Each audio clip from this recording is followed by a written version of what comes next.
Welcome back to Pump Take Sports.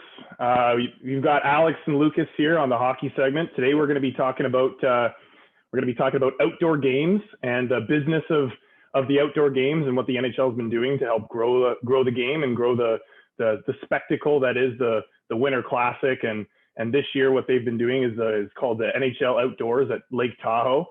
Right now we had we're in between the two outdoor games at Lake Tahoe. Yesterday was Vegas Golden Knights taking on the Colorado Avalanche wearing their Quebec Nordiques jerseys, which I love, by the way. Nicest reverse retro jerseys for sure. Yeah, great little, great uniforms they put out. And the Nordiques pulled off the victory yesterday. And today, this afternoon, we're going to be having the Boston Bruins are taking on the Philadelphia Flyers. I guess to start off, we can say, obviously, there are negatives about the outdoor game that they put on, in particular when it comes to weather conditions and ice conditions that leads to what we saw yesterday, where the sun was too high in the sky, and despite the fact that it was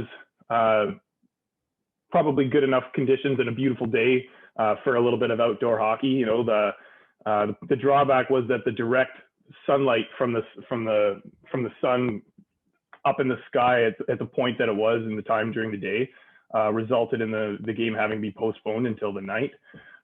So unfortunately for the second and third periods, we didn't get the beautiful dropbacks that we had for the first period. But in general, though, spectacles like this, they're unprecedented in sports. The NHL is the only one that really does them, and they do it in such an exciting and most of the time they go off without a hitch. And I think it's just huge for the sport of hockey, the fact that the NHL has been able to pull them off so consistently and so consistently well. What do you think? Yeah, I mean, some people say that outdoor games have kind of been overdone, which I can agree with to an extent, because you don't necessarily get the same adrenaline rush as you did, say, for that first one back in 2008 with Pittsburgh and Buffalo. Now that we've got, more than one every year, it doesn't really have the same energy level and the same excitement surrounding it as it used to. Having said that, the NHL has been very consistent with the way they roll out their schedule, and there's really nothing that separates every stadium apart. Or every stadium, every arena apart, you'd say for baseball or something like that. So I think having outdoor games is a nice change of pace and gives something interesting for fans to look forward to every year. And truth be told, I really like what they did this year at Lake Tahoe, because playing with that beautiful mountain backdrop is a completely different aesthetic than playing at a football stadium. Yeah, and what they did this year is they recognized the fact that, look, we're not selling tickets anyway. Let's try to make something really special and different this year, because they did have a Winter Classic planned. I believe it was, I can't remember where it was, but they had a Winter Classic plan. They had to scrap that, and they thought, okay, look, let's try to still do something that's special and that fans are going to want to tune into, and that kind of makes headlines for the NHL in American media. And they pulled that off very well with the whole Lake Tahoe backdrop. They don't have to put up any bleachers that blocks that. They're right on the beach. It's huge. It's huge for the sport in terms of from a viewership standpoint. And then when it comes to the games that they actually play in football and baseball stadiums, those are also huge from a financial standpoint as well. Because you look at games for example, when the Leafs took on the Detroit Red Wings at the Big House in Michigan, that was the highest attended hockey game of all time by a mile. It was it was 104,000 fans were in attendance to that game. Yeah. That's more fans than most NFL stadiums can even hold. Mm-hmm. So that is huge, and the spectacle of that game was just so fantastic and unprecedented for the sport that it brings in so much revenue, obviously, for the league as well. But I do agree with you with the whole overdone thing. The thing is that the NHL kind of, I think where they slipped up when it comes to these outdoor games is they obviously from their first few Winter Classics, they just made so much money from these things. So they were let's do more of them, and they really tried to milk that cow as much as they could and get every penny out of it. And what resulted from that was, unfortunately, that the NHL, especially that year when they had 6 of them, like the NHL kind of like they watered down the spectacle and the excitement that is the outdoor games. Yeah. Like they had a weekend where there were 2 in Yankee Stadium. It was the Rangers took on the Islanders, and then the Rangers played the Devils. And it was like 2 back-to-back games. So like people were like, okay, let's tune into one, but then the next day they're not going to be that interested in it. And then there was another one. There was a 6th one after that, like a few weeks later. So it, you know, like I think the NHL kind of recognized like, look, we have to kind of like dial this back a little bit so that we don't ruin a good thing. And they've kind of tried to stick a little bit more towards one Winter Classic on July 1st every year. And then they maybe do one Stadium Series. And then every 3 or 4 years or so, they do the Heritage Classic, which is the Canadian one, which I really like. And when they did that, and what's great about these outdoor games too, is that they can kind of like reach out to different markets that don't usually like get to host hockey games and get to really feel like they, you know, we're like a part of the NHL business. So for example, when the Leafs played the Capitals in Maryland, do you remember that? Or was it in Indianapolis? I don't think it was Indianapolis. I think it was Maryland. They also played one in Indy as well. So Maryland got to host a hockey game, Indianapolis, and then Regina, Saskatchewan, when Regina did the Heritage Classic a few years ago in that beautiful mosaic stadium where the Rough Riders play. Yeah. Just an amazing spectacle, and they got to make like a whole week out of it. Like the NHL brought all of their buses, and they made it was almost like a Super Bowl week where it's like an entire week of press conferences and events and things like that really bring attention to the NHL. Yeah, I think if they dialed it back a little more, like you said, and they maybe just kept it to one Winter Classic per year, then maybe people wouldn't be making this argument that it's overdone, because they started off with just the Winter Classic, and then all of a sudden you've got the Winter Classic, you've got the Heritage Classic, and then you've just got a couple more unbranded outdoor games that don't even have a name, just like, oh, the so-and-so will be playing so-and-so in an outdoor game this year. But having said that, I'm never going to be one of those guys that's like, okay, chill with the outdoor games, because it's a nice change of pace from what they normally do. It's like, sure, it doesn't carry the same energy and the amount. It won't make headlines quite like the first one with Buffalo and Pittsburgh in 2008 did. But it's still an exciting game, and it's still something to look forward to. And it's like, it kind of, I don't really know how else to word it, but then to say that it brings a different element to the game. Like it's like hockey fans will get kind of bored of not bored, but like it becomes old over and over just to watch the same product, the same game, just played at different arenas over and over. But when you get the whole outdoor aspect to it, even if there are 3 to 4 games per year, I'm here for it. Yeah, agreed. And I think like the NHL a lot of the time has been kind of falling behind the other sports leagues in terms of like marketing their players and marketing their product in a good way. But I think that this outdoor game thing is something that they're actually ahead of a lot of those other sports with, because this is a spectacle that's unlike anything else in sports. When you look at other sports leagues, you know, like before the outdoor games and the Winter Classic in particular on New Year's Day became like an established event and on an annual basis, the NHL didn't really have like one day or like particularly a holiday, a stat holiday where all of the sports world turned to the NHL and was like, this is your day. You know, football has Thanksgiving where they run games all day. Mm-hmm. Basketball's got Christmas Day. Basketball is Christmas Day. Baseball has like the 4th of July.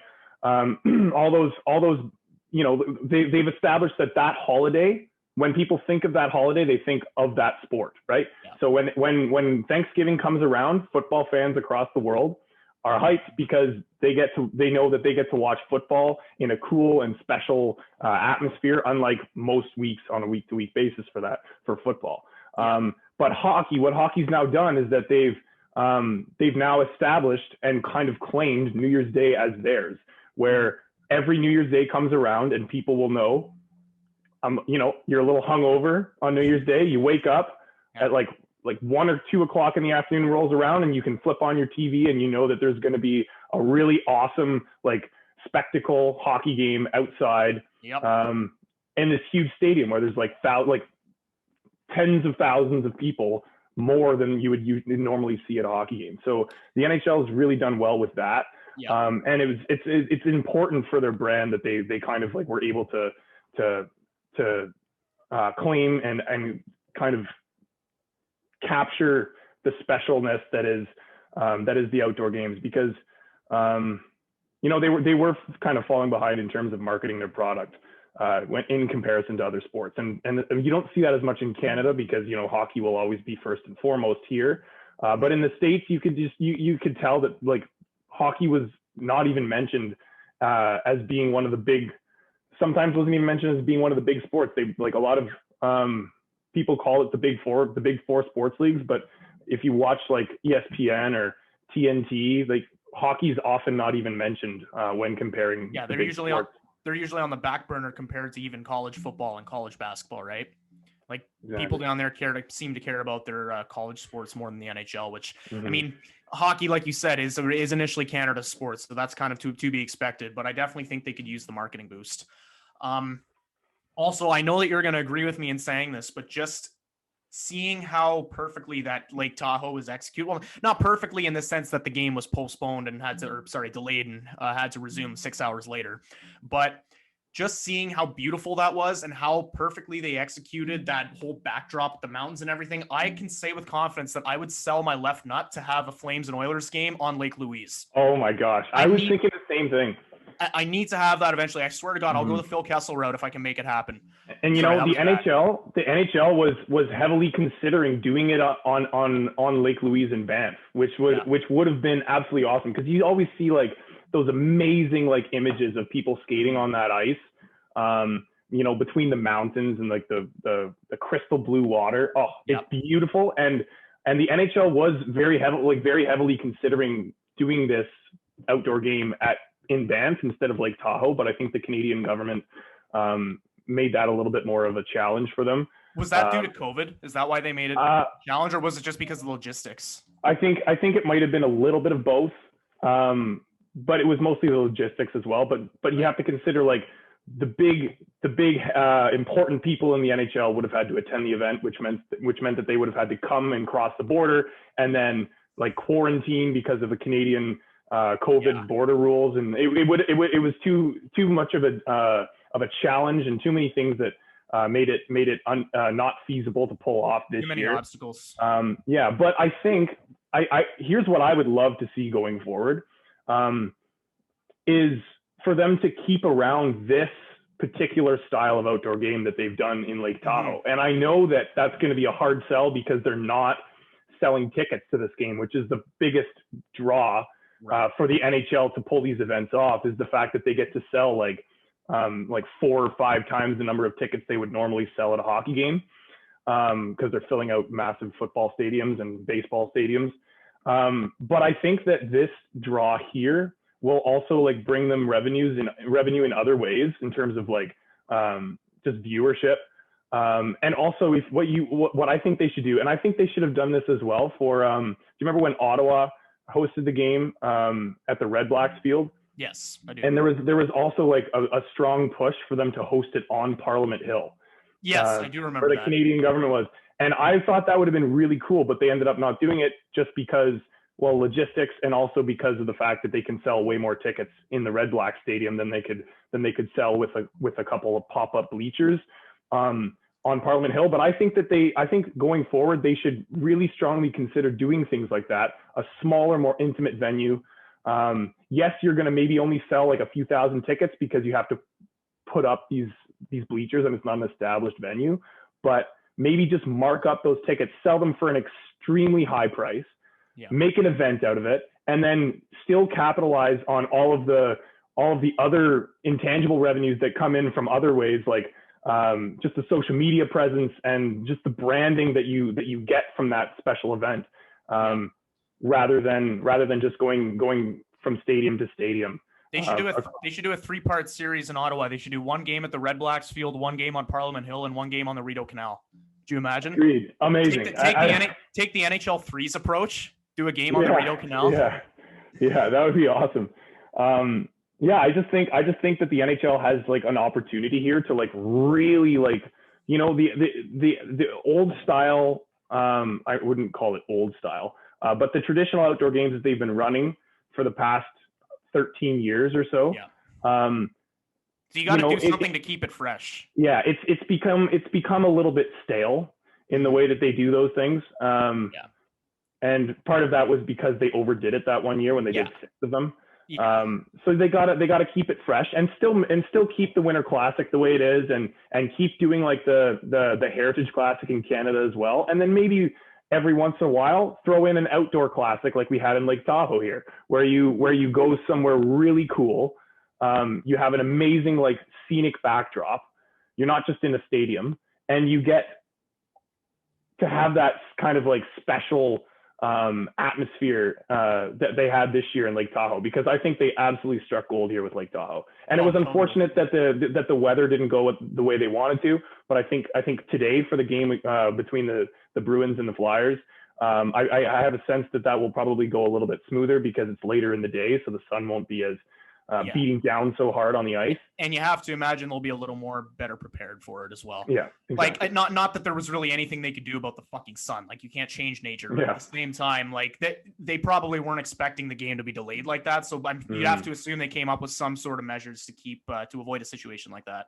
Yeah, and you know that the NHL has the best like ice crews that you can possibly find. Working on these outdoor conditions and doing the best that they can to make sure that they're safe and safe for the players. Yeah. So you know that if it really does come down to them postponing it, it's not them copping out of a cool opportunity for a game, but there really is nothing else they can do. And that's just the reality of those outdoor games, is sometimes, especially when you're trying to maintain ice conditions, because you can argue, well, football and baseball play outside all the time, but they don't have to maintain ice conditions to a very specific condition to make sure that players don't get injured and that the game can actually run smoothly. So that's a whole added challenge for the NHL. And thus far, for the past 13 years, they've done it almost perfectly for every single outdoor game. As there always is with these, there's the risk of weather conditions kind of derailing the event, but they've always been able to sort of adapt to that as best as possible. Yeah, absolutely. So changing gears a little bit here. I don't know if you heard, Lucas, but longtime NHL coach Mike Babcock has a new job. I did hear that. Babcock is the new head coach of the University of Saskatchewan Huskies. What a fall from grace. So so when I found out this news yesterday, courtesy of a friend of the show, Jacob Moak, and also local Canucks fan, gotta give the boy a shout out. Jacob Moak. So he broke the news to us, and immediately I went to my parents and I told them of the news, but I didn't tell them where he got hired. I just said, okay, so Mike Babcock has a job again. Try and guess who he's coaching for. And I said, but before I got him to start guessing, I was like, you aren't going to be able to guess. Yeah. So naturally they start going, okay, Montreal, Ottawa, Florida, Tampa Bay, Dallas, and I was just like, nope. He wishes. Eventually, I spoiled the news. I said he's coaching in the CIS for the University of Saskatchewan. Sports, baby. I heard that he actually asked Mitch Marner to rank all the Canadian universities in terms of work ethics to see where. Yeah, in terms of party atmosphere, which university has the best drinkers? That's what Babcock is. And you'd have to imagine it was the University of Saskatchewan, because they don't have anything else there. Not much to do there except for drink and farm. Yeah, exactly. But wow, what a fall from grace. We're talking about our 2014 Team Canada gold medal head coach. Mm-hmm. Now is coaching U Sports in Saskatchewan. Yep. What a fall from grace for this guy. Like, will Mike Babcock ever be back in the NHL? It's hard to say at this point. I don't know, because the thing is I'm not sure. I part of me is led to believe that Babcock pursued the job coaching the University of Saskatchewan himself just because he's from Saskatchewan. Mm-hmm.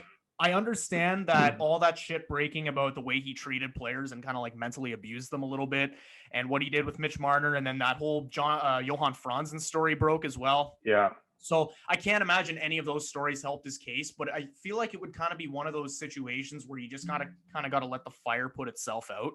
Right. So I can't imagine any team would have been willing to jump and hire him just like that. But at the same time, he is among the NHL leaders in wins. He's got over Yeah. 700 wins. Yeah. And it's hard to believe that there won't be another team in the future that'll take a chance on him. Mm-hmm. I just can't believe how quickly I flipped the script on him with my thoughts on him, because I remember when the Leafs hired him following the 2014-15 season, I was over the fucking moon. And truth be he was told, the best coach in the league. Oh, hands down. And truth be told, I would have been happy if they hired fucking Gordon Bombay from Mighty Ducks to take his team, because the Leafs were coming off a season where they were coached by Randy Carlyle and Peter Horacek. So anyone would have been an upgrade. But then to go and get one of the most universally respected head coaches in the league in Mike Babcock, that was insane. And I did really like him in his first couple seasons here. I found that he established a culture that Carlisle and Ron Wilson before that just completely failed to establish. Like, the Leafs never had any sort of identity, and Babcock kind of helped them shape into an identity. He took guys and worked with them instead of just throwing them into the doghouse. Like, he turned Nazem Kadri into a 30-goal scorer. He made Jake Gardiner not a complete liability defensively, still a liability, but not a complete liability. And by the time his time was up in Toronto, man, I honestly was losing interest in Leaf games. That's how bad it was. I wanted him fired after that Game 7 loss to Boston in 2019. I thought by that point, and even the year before when the Leafs had Marleau and he chose to play Patrick Marleau in Game 7 almost as much as Matthews, like that was a sign for concern right there. And I just noticed more and more that he would refuse to change his ways. He would never experiment with lines, and he would throw guys in the doghouse for no reason. Like, he just we'd wake up one day and decide he hated someone, like Jason Spezza. Yeah. And like you're hating on with Jason Spezza, you're hating on like an established NHL vet. Like, you gotta have a little bit of respect for a guy like that, right? You can't be benching him in the twilight of his career. And playing guys like Hunwick and Polak back in the days. Remember that D pairing that he just fucking loved for some reason. Oh my God, the Hunlack pairing. That was infamous. The worst part about the Jason Spezza debacle at the start of last season was that, of all guys, he was benching Jason Spezza in favor of LA Kings legend Nick Shore. Nick Shore, baby. Nick fucking Shore. He had, I think, 1 point in the however many games he played before Babcock got fired. And Jason Spezza was sitting on the bench wasting away, and when reporters asked him about it, he simply just said, we don't know what his role's going to be on the penalty kill this year. Like, you're talking about a fucking legend in the NHL. Like, you're talking about the guy that was the fate. Well, I won't say the face. I don't know about a legend, but sorry, a legend among the veterans. Like, he was he was one of the main threats on the Ottawa Senators for however many years. His career kind of spiraled a bit when he went to Dallas, but still, when you've got a guy like Spezza who's got that established resume and he comes to Toronto on a league minimum contract, like, you got to show him a little more respect than that. Yeah, like, play him as a fourth line checker, sure, but play him. Don't you can't be you can't be calling him out in front of the media and shit like that. Like, and for those of you that don't know, the whole like dressing room debacle that happened with Mike Babcock consisted of Babcock privately asking Mitch Marner to rank his teammates based on their work ethic on the ice and in practice. And Mitch Marner being a young guy, what year was this? This was his rookie year, so he would have been 18, his rookie year. 18 or 19. He's like an 18, 19-year-old kid in the league. And here's this like legendary coach asking him to do something. And of course, Mitch Marner's going to do it. So he ranks his teammates based on work ethic. And then Mike Babcock then presents this list to the entire dressing room, making Mitch Marner look like a piece of shit because he had to rank his teammates, even though Mike Babcock forced him to. And you know what? I actually, what I really like to hear coming out of that story is that I think initially there may have been a little bit of anger towards Mitch Marner from his teammates for that. But real quick, once Babcock presented the list, they turned on him. Like, I remember Tyler Bozak was furious with Babcock for the way he did that. Because it's a horrible thing to do. That's where the whole mental manipulation thing comes into place. Because, like you said, Mitch Marner's a rookie in the league. Sure, like he's a 4th overall pick and he's going to be in Toronto for a long time. But you're still looking at a grizzled veteran of a coach in Babcock, and you're not gonna refuse that. Like, if he's asked you to do that, you're gonna do it. Yeah. Like, you're in the NHL. Like, you're gonna try to do your best to like make your coach happy, and if that's what your coach asks you to do, maybe you think it's like a little fucked, but you're gonna do it because it's just what you don't know what the NHL is like and what's right and what's wrong. You just have to go ahead and do what your coach asks you to do. And then he makes him look like a clown in front of the whole team.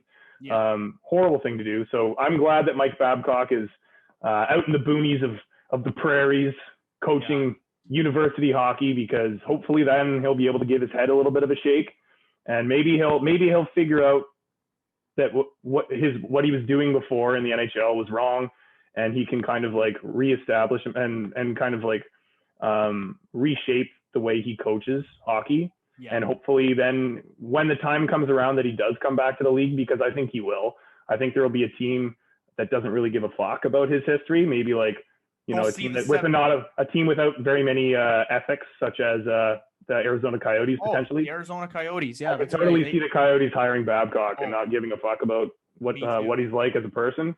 But yeah, Babcock will probably be back in the league, because whether or not he's a good person, he is a good coach. He has 700 wins. Yeah, and he has the accolades to get a job in the league again. So hopefully this is like going to be a little bit of a timeout for him. He can like give his head a shake, figure out how he's going to change the way he carries himself in the league, and he can come back and have a little bit of a better impact on his team. I also would like to point out that after Babcock was convinced that Jason Spezza had absolutely no role on the Leafs and refused to play him for that first stretch of the season, making $700,000 on a 1-year contract, he currently has 11 points in 18 games for the Leafs. And he's playing on the power play. So I just want to put that out there. Yeah. You were wrong, Mike. I'm sorry. Mike was wrong about many things. He was right about many things. He was also wrong about many things. Yeah. He was wrong about too many things to keep his job. Yeah. For sure. Anyway, so I guess we can just quick little mention. I just wanted to get your thoughts on this. The Leafs. Speaking of Babcock and the Leafs, now let's talk about the Keefe Leafs. Okay. The Leafs are the best team in the league, and it's not even really close. They're like absolutely soaring right now. And the Leafs could potentially be, and as Biz Nasty said on Spit and Chicklets, he thinks that the Leafs are the favorites to win the cup. Terrible timing for that quote, I'll mention, because he said that the day after they choked a fucking 5-1 lead to Ottawa and lost in overtime. Yeah. So the Leafs aren't perfect, but no, certainly not. I had this take ever since before the start of the season, and I know you've probably watched a handful of Leaf games this year yourself, so maybe you can back me up so it doesn't just look like I'm the biased Leaf fan who's bathing in their success this year. But there were things after the Leafs hired Keefe last year that improved immediately. Like he finally utilized his stars. He finally changed the lines when shit would go south and when something clearly wasn't working. And he basically took a bunch of Babcock's tendencies and threw them in the garbage. So having said that, the Leafs were not perfect after they hired Keefe last year, but I think what came with that is the fact that it was a transition year between going from Babcock's style, which they were used to for 4 years, to going to Keefe's style, which was completely different. Agreed. So I had this take that at the start of the year, I had this take at the start of the year that for this season, the Leafs were going to look a lot better as a team because it would be Keefe's team from the get-go. He'd be able to establish his system from the start and let people know what he expected of them. And they just have a completely different feel around them this year. And I think signing guys like Wayne Simmons and Joe Thornton and Zach Bogosian, Thornton has been unreal on the first line with Marner and Matthews this year. I can say I was not expecting that. Yeah. And even Wayne Simmons is off to a good start as well. He's unfortunately injured for 6 weeks now, but when they brought those guys in, I didn't think those guys were going to be game changers on the ice. And I knew the Leafs were going to take a little bit of a step back skill wise, because they lost, for example, Kasperi Kapanen and Andreas Janssen. And when those guys are healthy, they give you a combined 40 goals. Mm-hmm. So they were losing a lot of goal scoring, but they were gaining culture guys that have been there and understand what it takes when push comes to shove. And contrary to what happened in that Ottawa game, like you said, they're not perfect, but what I've noticed about them this year is that most of their wins, they have actually deserved to win from start to finish. Last season's Leafs, even when they did win, I think I could probably count on one hand the amount of times that they'd win and it would feel like a good win. Yeah. Oftentimes last year, their wins would come from, they'd have a 4-1 lead and then they'd allow 3 goals in 3 minutes at the end of the game. And then they'd scrape out a win in overtime or something. And I'd be happy that they won, but it's like, okay, you guys can't win like that. It's not sustainable. But I think bringing guys in like Thornton and Simmons and Bogosian and TJ Brody, bringing guys in like that really kind of established to the young core of Matthews, Marner, Nylander, Riley, that you got to keep your foot on the gas, and you got to step up, and you have to keep performing, and you can't ever take a back seat and sit down and just pretend like the game's yours. Yeah. Like, that's never going to happen. And truth be told, I think because of that culture shift, I think you're going to see a different team when they come to the playoffs this year. Yep. And what I've noticed too is like the additions of those guys that you mentioned have made the Leafs, they've kind of addressed one of their biggest glaring holes in the past, which is kind of like grit and toughness. And they do look like they're a little bit tougher now. But it's not at the expense of their high flying offense. Like, you still watch the Leafs, and the way that they move the puck and cycle the puck is still one of the most elite. It's beautiful to watch. Like, when I watch my Kings play, you always feel like they're like one move away from losing the puck and turning it over. But when the Leafs have the puck and they're skating down the ice, they're cycling it in the offensive zone, like, they just have command of the entire play. And you just feel like you have that sense in you that every single time they take a rush, there's a legitimate chance that they could end up scoring a goal. And they've been able to pull that off despite the fact that they did lose guys like Kapanen, who used to be a very integral part of the Leafs depth on offense. But the Leafs have been extremely impressive. And I'd like to point out and remind people that my take was that they were going to make the Stanley Cup Finals this year and lose to the Colorado Avalanche. I'm not changing that. I still think that could be the case, but I also think that 2014-15 Lightning vibe, sort of. Yeah, the Leafs could, if you predict a team to make it to the Stanley Cup Finals, like, it means that you also believe that they could pull it off and win if things go their way. So I do want to point out too that their defense this year, I think this is the first time since I started watching the Leafs, which was in 2005, conveniently right after they stopped being good, that this is the first time I have felt comfortable with their defense. They don't have a single boat anchor on their defense that's holding them back. I thought Zach Bogosian would be that guy, but I find myself not noticing Zach Bogosian whenever he plays, which is a good thing for a player like him. And I think Justin Hall's taken a huge step forward this year, who I'll mention Mike Babcock scratched him for 71 games 2 years ago. So now that a team finally has confidence in him, he's really been able to bloom into a good top four defenseman. Jake Muslin's been an incredible acquisition. TJ Brody, while he's been quiet offensively, he's been a calm presence on the back end, and I think he's stopped more 2-on-1s than any other defenseman on the Leafs. And it's obviously not perfect, but this is the first time in a while when you think about the Leafs' issues, defense doesn't come to mind. Yeah, and their defense it's not the best in the league, obviously, but their defense is solid enough that it's going to allow them to win games. Whereas before, like, the Leafs defense used to lose them games. But the Leafs defense is solid enough now. And then you've got Freddie Anderson behind that, who's leading the league with 11 wins right now. Freddie Anderson, he was also my pick for the Vezina, by the way. He's looking like an elite goaltender again. So the Leafs just look like top to bottom. They look like the best that I've ever seen them in my life. And I think that they have a very good shot of going very deep in the playoffs this year, especially because they don't have to play Boston in the first round or the second round. So they get to play a Canadian team in the first two rounds. And then after that, there's reseeding between the four division winners. So that could end up being Boston, but who knows? Wouldn't it be amazing to see? I know what you're going to say. Boston and Toronto Stanley Cup final. Would that not be the most incredible thing you've ever seen in your life? All I have to say is I don't think I would survive it. Yeah. I can't handle the Leafs playing Boston in the first round. I could not handle them. I could not handle my anger levels if the Leafs were to lose to Boston in the Stanley Cup final. Imagine having to watch the Bruins hoist the Stanley Cup over the Leafs' heads. That would be just devastating for anyone.